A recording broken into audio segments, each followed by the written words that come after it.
અક્રમ વિજ્ઞાન એટલે શું? અક્રમ વિજ્ઞાન આ દાદા ભગવાનનું અક્રમ વિજ્ઞાન છે. અક્રમ વિજ્ઞાન એટલે આમ જનરલી ક્રમિક માર્ગે આગળ વધાય. ક્રમિક માર્ગ એટલે જપ તપ ધ્યાન ત્યાગ કરતા કરતા કરતા કરતા આગળ વધવાનું, એ ક્રમિક માર્ગ. દરેક ધર્મની અંદર એ છે. અત્યારે જેટલા પણ ધર્મો દેખાય છે તને એમાં ક્રમિક માર્ગ એટલે ધીરે ધીરે આગળ વધવાનું. ક્રોધ માન માયા લોભ ઓછા કરતા કરતા આગળ વધવાનું. અને અક્રમ માર્ગ એટલે જ્ઞાની પુરુષની કૃપાથી હું કોણ છું એવું તને ભાન થાય. અત્યારે શું તારું નામ?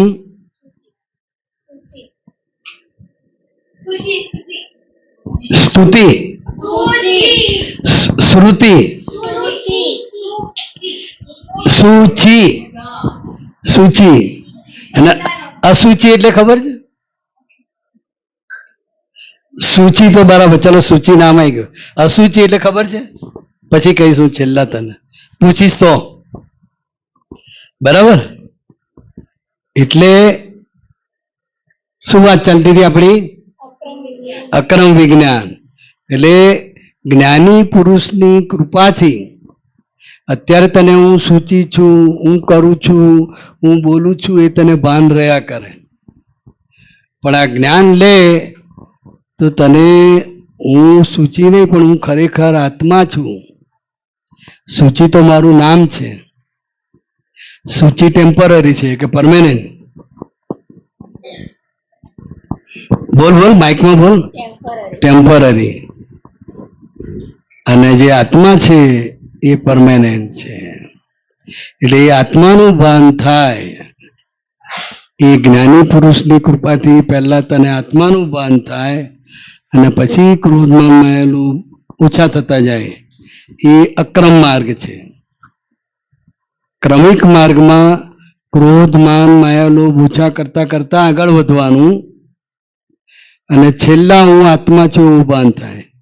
અક્રમ વિજ્ઞાનમાં એ પહેલું ભાન થાય અને પછી જ એને ચોખ્ખા કરવાના.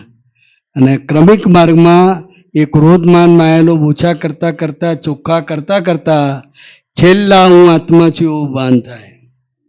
એ ક્રમિક માર્ગ. અને અક્રમ માર્ગમાં એ પહેલું ભાન થાય. બરાબર? જય સચ્ચિદાનંદ. ક્યાંથી? મોરબીથી? મોરબીથી. હા બોલો. આપણે હે ને કલ્યાણની ભાવના કરીએ તો આપણે એ કઈ રીતે કામ આવે?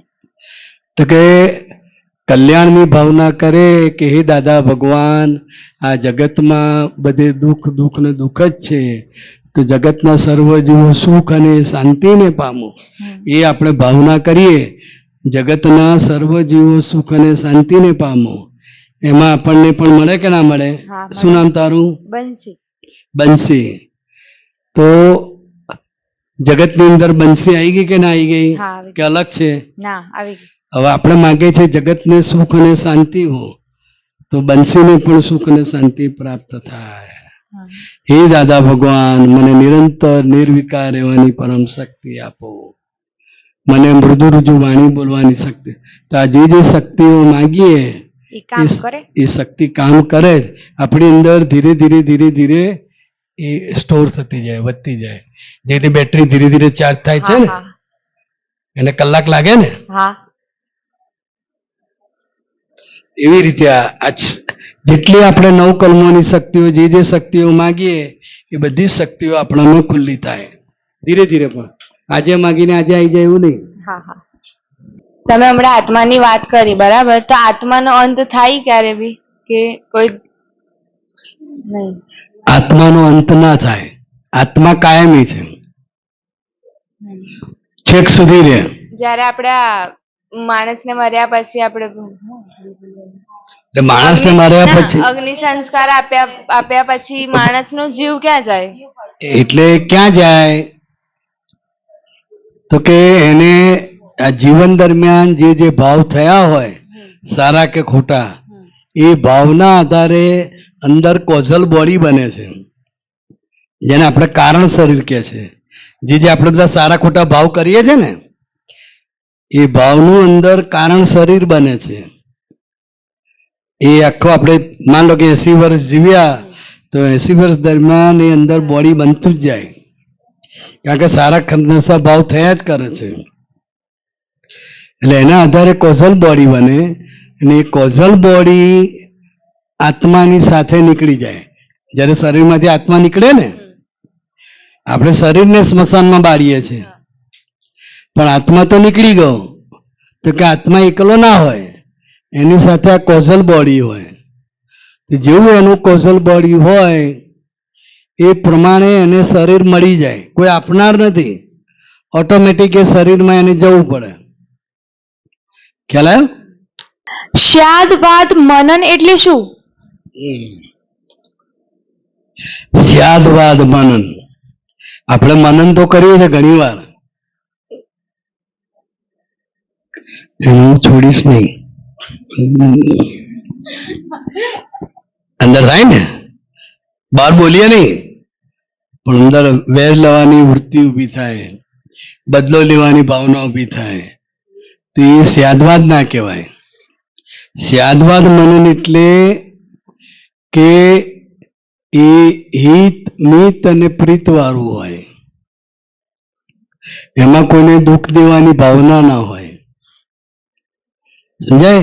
એમાં આપણું પોતાનું કલ્યાણ હોય, આપણું કલ્યાણ થાય, સામેનાનું કલ્યાણ થાય, બધાનું કલ્યાણ થાય, એવું જે મનન છે એને સ્યાદવાદ મનન કહેવાય.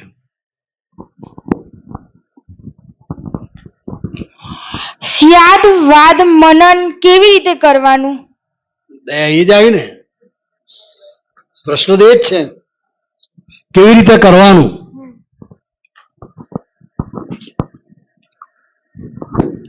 જેવી રીતે અસ્યાદવાદ મનન થાય છે ને, બીજાને હેરાન કરવાનું, બીજાને તકલીફ આપવાનું મનન થાય છે કે નહીં? હા. એનાથી વિરુદ્ધ આપણા મનની અંદર જ માન લો કે વિચાર આવી ગયો કોઈને હેરાન કરવાનો, તો તરત એનું પ્રતિક્રમણ કરીએ.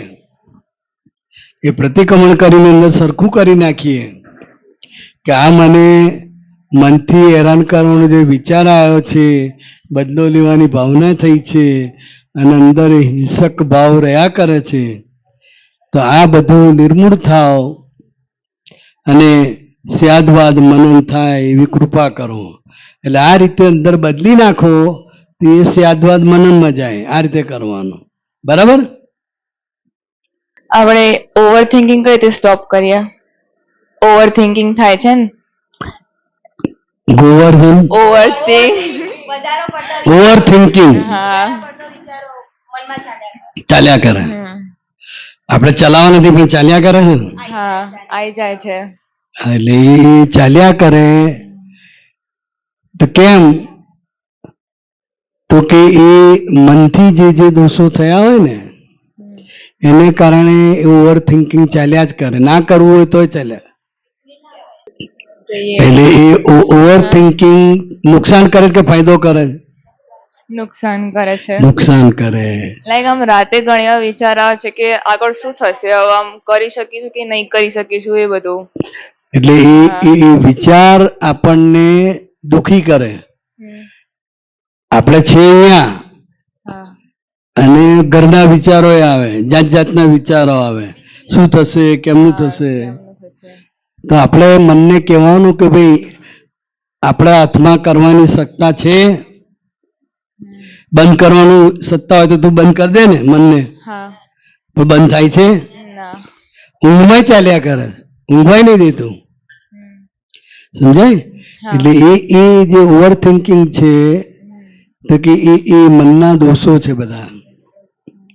એટલે એના માફી માંગવાની. બીજાને નુકસાન કરતા વિચાર આવતા હોય, બીજાનું પડાવી લેવાનું, બીજાને હેરાન કરવાના વિચાર આવતા હોય, બદલો લેવાનો વિચાર, તો એ બધાની માફી માંગીએ તો એ ધીરે ધીરે ધીરે બંધ થઈ જાય ઓવર થિંકિંગ. આપણે જે મંત્ર આરતી એ બધું બોલીએ છીએ તે બધાની શી જરૂર? શી જરૂર? એટલે જે મંત્રો બોલીએ છીએ, આરતીઓ બોલે છે, તો કે આરતીની અંદર એ ભગવાનની પ્રશંસા થતી હોય અથવા આપણે કંઈક માંગતા હોઈએ, સમજાય? મંત્રો પણ મનની શાંતિ માટે બોલાતા હોય. દરેક ધર્મની અંદર મંત્રો છે ને, દરેક ધર્મની આરતીઓ પણ છે. તો કે આરતીમાં ભગવાનનું વર્ણન થતું હોય, ભગવાને શું પહેર્યું છે ને આ પહેર્યું છે તે પહેર્યું બધું આવે ને. જે થાળમાં શું આવે, સોમવારે શીરો પૂરી ને મંગળવારે આન તે બધું વાનગીઓ આવે છે ને. એટલે એવી રીતે આરતીની અંદર એ માતાજી કે ભગવાન જે છે એને આપણે પ્રાર્થના કરીએ છીએ, એમાં કઈ માગણી કરીએ છીએ, સમજાય? અને મંત્રોમાં પણ મનની શાંતિ માટે આપણે બોલતા હોઈએ છીએ. એટલે આ બધું જરૂરી છે. જો આ બધું ના હોય તો શું કરે? મોબાઈલ જ ખોલે ને, પછી મોબાઈલ ખોલીને બેસે ને. પણ એમ થાય કે હવે સાંજે મારે આરતી કરવાની છે, તો મમ્મી કે પહેલા આરતી કરી નાખ, પછી બધું કર જે કરવું હોય. તો એટલો ટાઈમે આરતી થાય ને, ભગવાનનું નામ દેવાય, કંઈક થાય. એટલે એ જરૂરી છે. ખ્યાલ આવ્યો? મારો પ્રશ્ન એવો છે કે મારે બોલવું ના હોય સામેવાળી વ્યક્તિને, સામેવાળી વ્યક્તિ ખોટી હોય ને એ ખોટું કરતી હોય, મારે કેવું હોય પણ પછી એ માનવા જ ના દે. હવે આમ આપણે શું કરી શકીએ? હા, હું કશું કરી ના શકું, એને કહું કે તું ખોટી છે પણ એ માન જ નહીં. એટલે આ વ્યક્તિ આપણને ભેગી થઈ ને, હા, આપણને ભેગી થઈ. ઘરમાં છે કે બહાર છે? ઘરની બહાર? ઘરમાં જ. ઘરમાં. ઘરમાં જ. હા. એટલે એ વ્યક્તિ આપણને ભેગી થઈ તો કોણે ભેગી કરી આપી? ભગવાને. ભગવાને. ભગવાન કયા આધારે ભેગા કરે? તો કે જેને બંનેના કર્મો ભોગવવાના બાકી છે માટે કુદરતે ભેગા કર્યા. કોણે કર્યા? કુદરતે. કુદરતે. કર્મોના આધારે ભેગા થાય. કર્મના આધારે. જેના જેની જોડે કર્મો ભોગવવાના બાકી છે બાકી. એને ભેગા કરી આપે. એટલે એના થકી આપણને દુઃખ થાય, તકલીફ થાય, પણ કઈ બોલાય નહીં. બોલાય નહીં. બોલે તો બે પડે. હા. સમજાય? એટલે આપણો હિસાબ છે, આ હિસાબ જ ચૂકવવાનો. હા, હિસાબ. એટલે આપણે સાયન્સમાં દ્રવ્ય એટલે પ્રવાહી કહીએ, આપણે ભાવ આ દ્રવ્ય કર્મ કહીએ, તો આ કયા? એટલે દ્રવ્ય એ જે સાયન્સ લેબોરેટરીમાં આપણે દ્રવ્ય પ્રવાહ કહીએ છીએ ને, એ દ્રવ્ય શબ્દ કોમન છે, પણ અહીંયા દ્રવ્ય તરીકે બે વસ્તુ આવે છે. એક તો 6 દ્રવ્ય કહેવાય છે આમ મૂળ. એક આત્મા, એક પૂતગલ શરીર, ત્રીજું આકાશ તત્વ, ચોથું કાળ તત્વ, પછી ગતિ સહાયક તત્વ અને સ્થિતિ સહાયક તત્વ. આ 6 દ્રવ્યો છે મૂળ. જે કાયમ ના હોય એને દ્રવ્ય કહેવાય. સમજાય? અને એ દ્રવ્યો બધા ભેગા થાય અને આ થાય, એના આધારે પછી દ્રવ્ય કર્મ એ આખું જુદું છે, તને પછી સમજણ પાડું. પણ આ પછી લઈએ, આ ચાલે છે ને અત્યારે. એટલે એ 6 દ્રવ્ય, જેને 6 તત્વો પણ કહેવાય છે. એટલે આ કાયમી છે. 6 તત્વો ગમે તે અવસ્થા હોય પણ છેલ્લા આમાં જ પરિણામ પામે. આપણે મરદાને બારીએ તો આત્મ તત્વ તો નીકળી ગયું, એટલે એ સ્વતંત્ર. પછી આ શરીરને તમે બાળો તો આનું શું થઈ જાય? રાખોડી થઈ જાય. પછી જે કાળ તત્વ હતું એ કાળ તત્વ છૂટું પડી જાય. આકાશ તત્વ છે એ પણ છૂટું પડી જાય. એટલે બધા જ દ્રવ્યો છૂટા પડી જાય, મૂળ સ્વરૂપમાં જતા રહે. અત્યારે આ જે છે તો કે આની અંદર 6 દ્રવ્યો છે. આપણું આ શરીર છે ને, એમાં આત્માય છે, પૂતગલે છે અંદર બધી જગ્યા છે કે નહીં, ખાલી જગ્યા, એને આકાશ તત્વ કહેવાય. અને કાળ પણ છે, કોણ કેટલા વર્ષ થયા, કેટલા દિવસ થયા, છે ને કાળ, તો એ કાળ પણ છે. એટલે બધા જ આની અંદર છે. અને એ છ દ્રવ્ય જ્યારે સ્મશાન બાળવામાં આવે તો બધું છૂટું પડી જાય. અને જે દ્રવ્ય કર્મ છે એ પૂર્વના જે તમારા સંસ્કાર છે એના આધારે તમારી એવી દ્રષ્ટિ થઈ જાય. દ્રવ્ય કર્મ એટલે દાખલા તરીકે તો ભૂરા ચશ્મા પહેરવામાં આવે તો બધું ભૂરું ભૂરું દેખાય. ભૂરું છે કશું? ચશ્માના આધારે દેખાય છે. એટલે દ્રવ્ય કર્મ એ ચશ્મા છે. એટલે એના આધારે તમે કોઈ વ્યક્તિને ગમે તેટલું સમજાવો પણ એને ઊંધું જ લાગે, ઊંધું જ માને, એકે આપણી વાત એને સમજાય નહીં. એટલે એનું દ્રવ્ય કર્મ એને સમજવા દે નહીં. એટલે દ્રવ્ય કર્મ એ બહુ મોટું છે. દરેકના એક જ વસ્તુ હોય પણ દરેકને અલગ અલગ રીતે સમજાય છે, અલગ અલગ રીતે બધા વિચારે છે. તો કે એનું દ્રવ્ય કર્મ છે. શું છે? મોક્ષે ગયા પછી આત્મા ક્યાં જાય? એટલે અત્યારે આપણો મનુષ્ય દેહ છે, એ પહેલા પણ આપણો આત્મા બીજા કોઈ પ્રકારના દેહમાં તો હશે જ. તો એ પહેલા પણ આત્મા ક્યાંકથી તો શરૂઆત થઈ હશે ને, તો એ ક્યાં હોય? અને મોક્ષે ગયા પછી પણ એવું કોઈ ક્ષેત્ર હોય છે કે ત્યાં આગળ આત્મા રહે છે કે શું હોય છે? નિગોદનું ક્ષેત્ર કહેવાય છે કે જે જમીનમાં ઊંડે હોય અને એવા જીવ, એટલા સૂક્ષ્મ જીવ કે જેનું નામે ના પડ્યું હોય.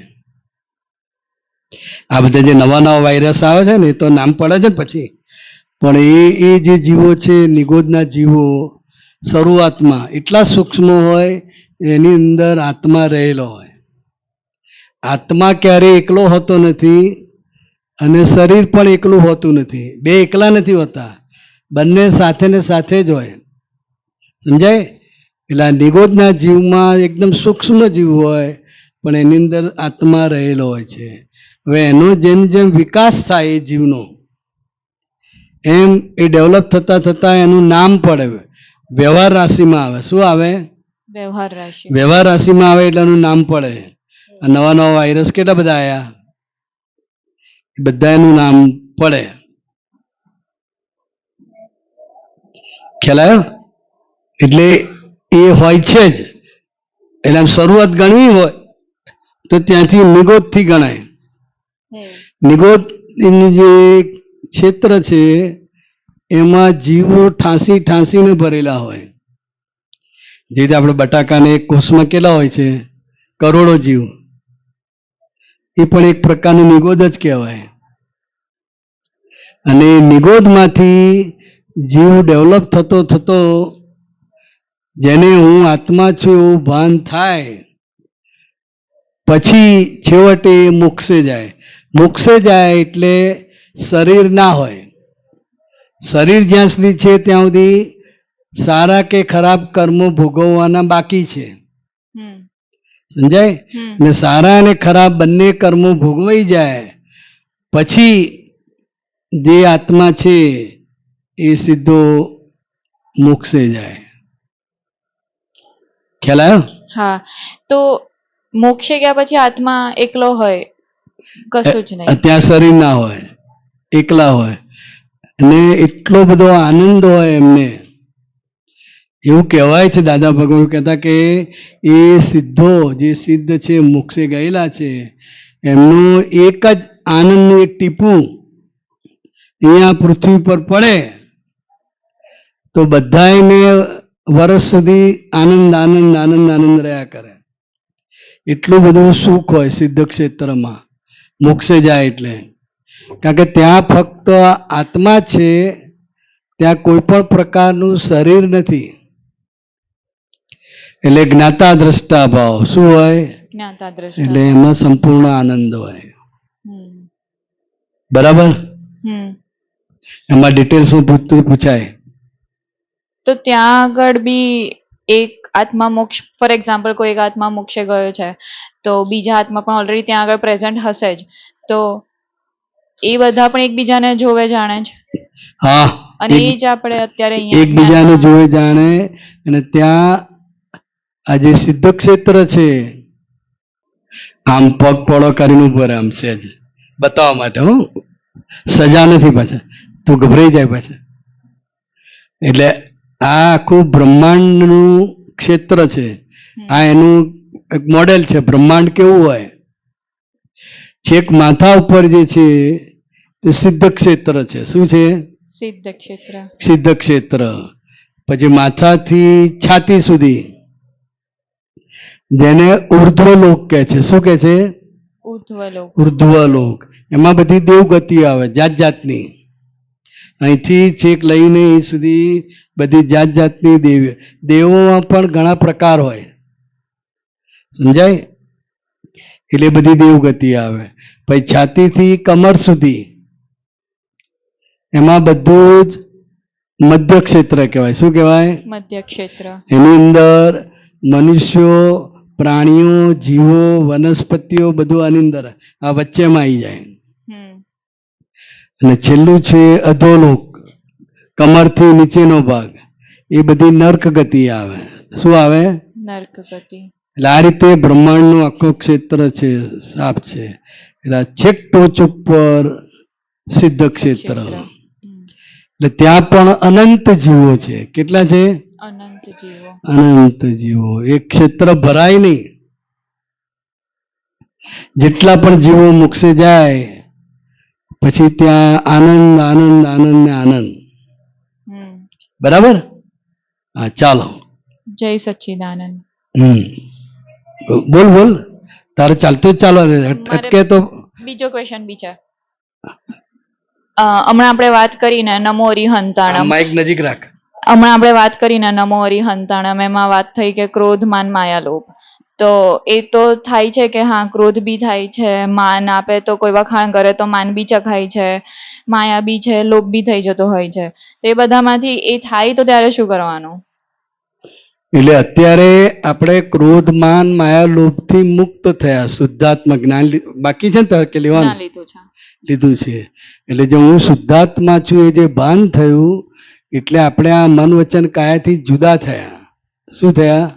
જુદા થયા. જુદા થયા. એટલે જે ક્રોધ, મન, માયા ઉભા થાય, બીજાને નુકસાન કરતા હોય, બીજાને તકલીફ આપે એવા હોય, તો એના પ્રતિક્રમણ કરવાના. શું કરવાના? પ્રતિક્રમણ કરવાના. હવે આપણા નો હોય, આપણા નો હોય એટલે કોના? આપણે એટલે શુદ્ધાત્મા. તો કે રહ્યા કોના? પૂર્વાના.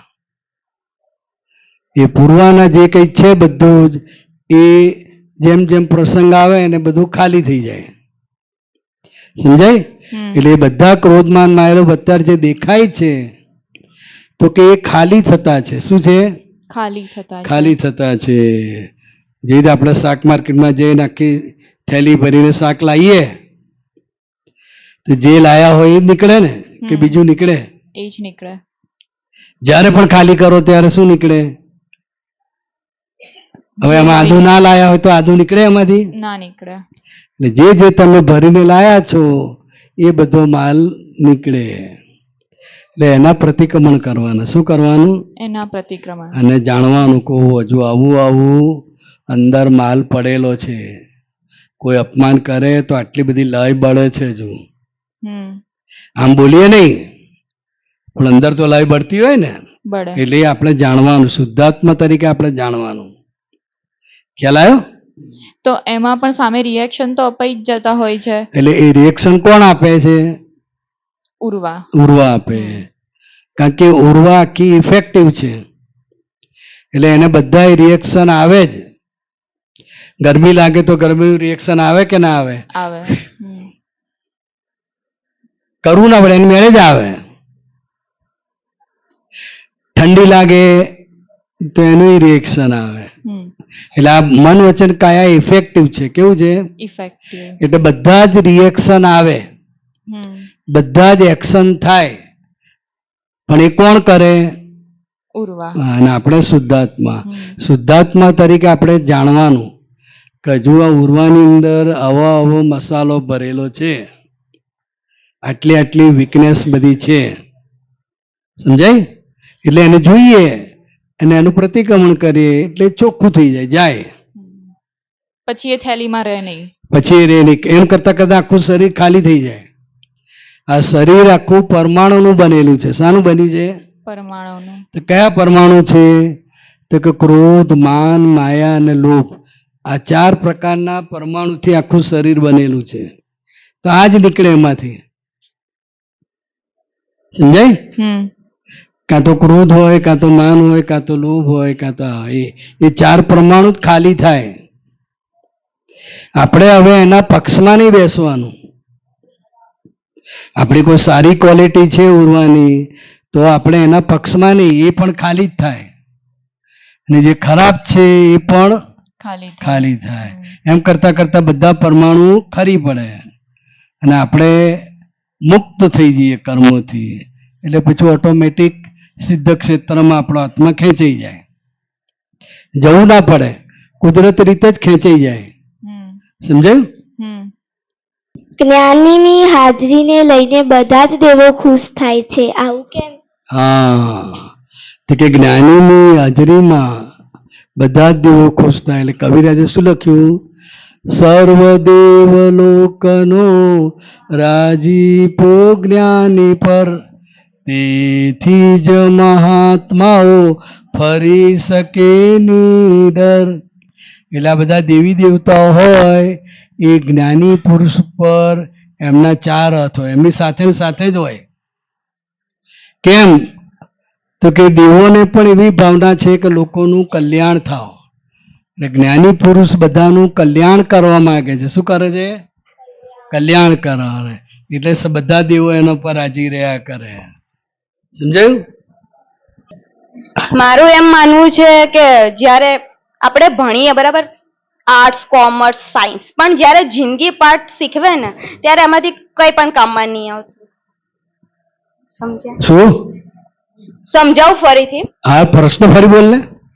જેમ કે આપણે ભણતા સ્ટુડન્ટ હોઈએ, બરાબર, જેમ કે બધાને અલગ અલગ હોય, કોમર્સ, સાયન્સ, આર્ટ્સ, પણ જ્યારે જિંદગી આપણને પાઠ સમજાવે બધું સમય, ત્યારે એમાંથી 3 કામમાં નથી આવતું. છેલ્લે આપણે એને જ સામનો કરવો પડે.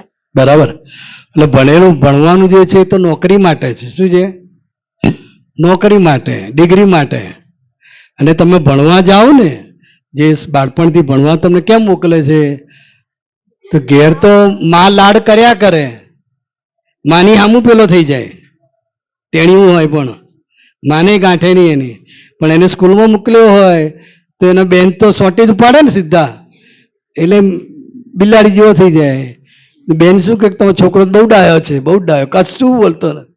ને જેવો ઘેર જાય તો મા ઉપર ચડી જાય. સમજાય? એટલે એ જે આખા જે સંસ્કાર છે એ સંસ્કાર તો સાથે ને સાથે જ છે, એ બદલાતું નથી. એટલે એ ભોગવીને છૂટું થવાય, ભોગવવા પડે દરેક જણે, અને ભોગવીને મુક્ત થવાય. એક્ઝેક્ટ પ્રશ્ન એમ છે મારો, જ્યારે આપણે સ્ટુડન્ટ હોઈએ, બરાબર, બધા સ્ટુડન્ટ રિલેટિવ પૂછું છું, પ્રશ્ન જ ભૂલી ગઈ. કોમર્સ, સાયન્સ, યાદ આવી ગયો મને, પ્રશ્ન યાદ આવી ગયો. આર્ટ્સ. એટલે એ ભણેલું કામ લાગતું નથી. કોઈ પણ ડિગ્રી ભણ્યા હોય, હવે કામ લાગતું નથી એટલે શું પ્રોબ્લેમ થાય ને ત્યારે કામ લાગતું નથી. તમારું મન વિચારો સતત આયા કરે તો તમે એન્જિનિયર હોય તો એ ભણેલું કામ લાગે નહીં. પણ એને તમે શીખેલા હોય, એને સમજેલા હોય તો એ વસ્તુ તમને કામ લાગે. ભણતર તો ખાલી આના માટે છે, નોકરી માટે. અને આ ભણતર ભણતા ભણતા બધા બાળકોને સંસ્કાર મળે, એકબીજાની સાથે એડજસ્ટ થવાનું ખબર પડે. ખબર, સુખી ઘરનો છોકરો હોય અને એને બાલ મંદિરમાં મૂકે તો યુનિફોર્મ સરખો, ઝૂંપડપટ્ટી વાળો હોય, બંગલા વાળો હોય સરખો. એટલે એને ખબર પડે કે ભાઈ આ અહીંયા સરખો ભાવ, ભલે તું ઘરે મિલ માલિક હોય પણ અહીંયા સરખા, અહીંયા એને બધા સાથે એડજસ્ટ થવાનું. ઘરે બધા એની જોડે એડજસ્ટ થતા હોય